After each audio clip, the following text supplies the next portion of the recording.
for no reason, for no outcome ultimately. And if you've noticed in martial arts, they are far more kind and calm. There's no cockiness, there's no I'm better than you, I'm going to win a belt from you. I don't know what that proves, I don't know what boxers or any Western fighting sports are trying to prove in that regard. But it's very strange, very strange. If you notice, I assume, I'm going to go on a limb and say not everyone, there is some good boxers, there is some kind boxers obviously, but for the most part it seems boxing and kickboxing clubs are going to take, I'm going to argue 60%, maybe more, 60%, they're going to be either bullies or angry, hateful people. It seems. Not everyone though, not everyone, I'm not saying everyone. You can never say everyone as a whole, but there's a majority. But not on the other hand of martial arts and Wing Chun and such. Since there's different intent there, you're doing it for kindness, you're doing it for self-defense, for philosophy, for health. As you see if you study a bit into martial arts and Wing Chun as well, you'll notice most people live to 80, 90 years old and healthy and strong as well. And so my argument is ultimately taking up the practice of martial arts over boxing ultimately is going to save perhaps decades of your life, if not save you from death of decades of your life, certainly healthy, more healthy, completely healthy for extra decades. And so I really don't know what any argument against boxing over martial art or Wing Chun for that matter would be. I don't see any argument there at all. I think that's all I've got to say right now. I can't think of what I'd want to say apart from clearly martial arts has a great culture and history, and clearly philosophy. I don't know what boxers seem to go with, they tend to hurt, as I said, and ego and cocky, which doesn't really help anything. That seems completely pointless to me. That is clearly just a strength war, hate war. You might as well hit them with wood, you might as well use a gun. Where does it stop? There seems to be no crossover between that.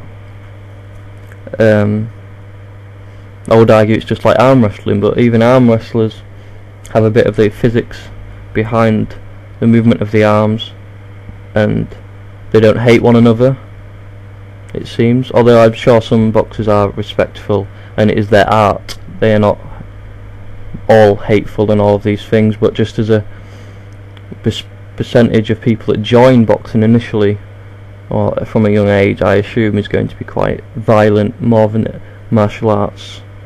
And you could have arguments over other things like religion and such as well, and the facts would come in just the same, that religion is quite unneeded and hateful, even though you can't say because there are 2 people that are nice it dismisses 10 people that are not nice.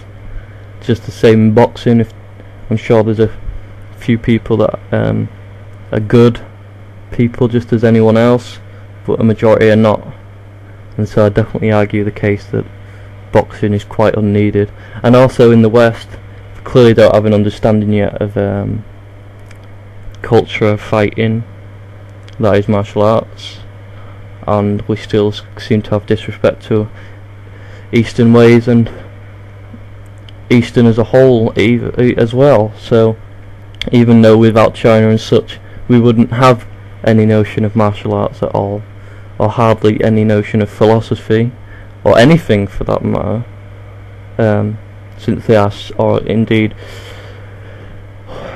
hundreds and hundreds of years above us, ahead of us. Maybe not now that technology and the World Wide Web and everything, we all sort of are united at this point as being just as smart as each other in that regard, but certainly before 20th century and such, they were thousands of years ahead of us, and they are indeed infinitely more smart than us, and they have thousands of years on us, And regards to the USA, infinitely so, since USA is not that old at all. They have almost no right to say things about Europe, let alone China and such places. But shame, really, shame.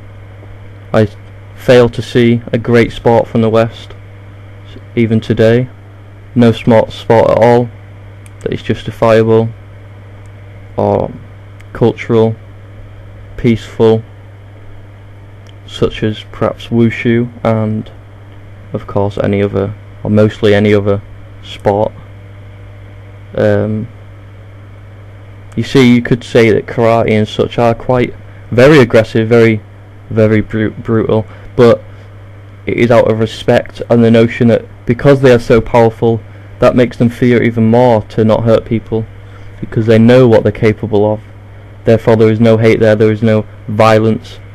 They don't wish to hurt anyone because they know how easily they can hurt people. But boxing seems to be the opposite over here, and perhaps MMA and such. That seems to be an insult to martial arts, in my opinion, to call it mixed martial arts.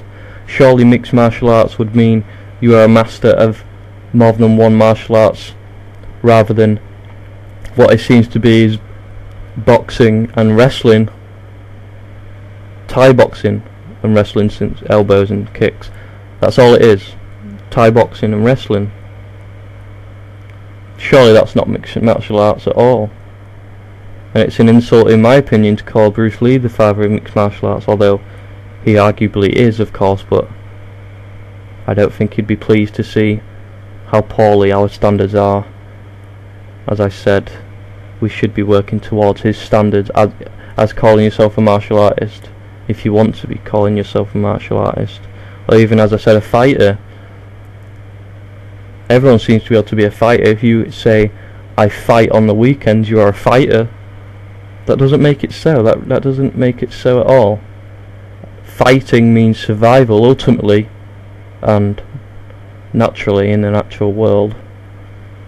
So that's big problems, actually, big problems indeed, and we could talk about it for a long time, although no one's views seem to be changed, but hopefully soon enough views will change, and although we seem to be more peaceful and more equal, as I said, I believe human beings, therefore atheists, to be equalists, equalism,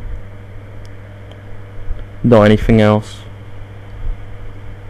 As you see, gay people and such are more accepted, in fact completely accepted now, although some places in USA have a bit of problems with everything. It seems their priorities are not, I don't know, not in order. It's funny how this system of USA seems to slag off everywhere else, and indeed I believe China and perhaps, I don't know, do they have a hate for China? I know they sort of do for Europe, or England primarily, but if they do for China, that's quite foolish, since Chinese have arguably one of the best systems. They look after 1.3 billion people in the same system, and America can't even sort out 50 states and 300 million people, so imagine having 3 times that. Anyway, that's me trying to justify why martial arts is ultimately better than boxing, why Wing Chun is arguably, in my opinion, the most complete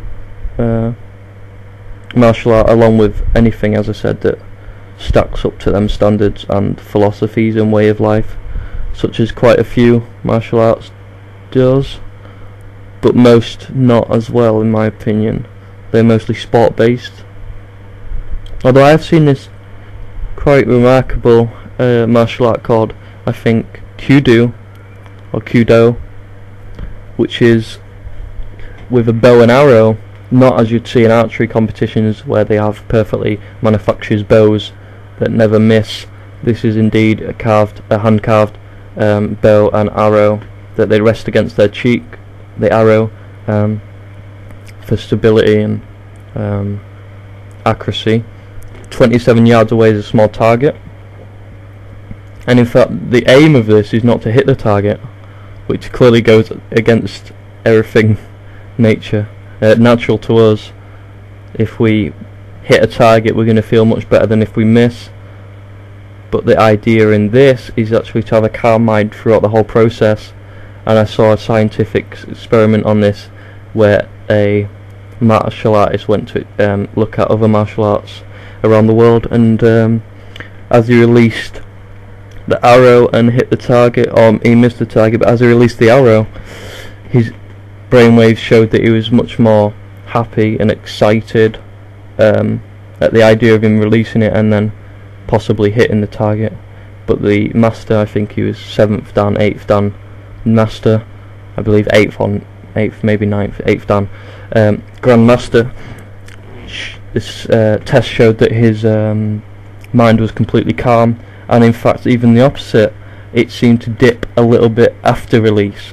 So in fact the idea is to go completely opposite what we might find natural. And the best point, the most calmest, happiest point you are in this martial art is when you are have the bow and the arrow on the bow, not trying to hit the target, which is quite strange.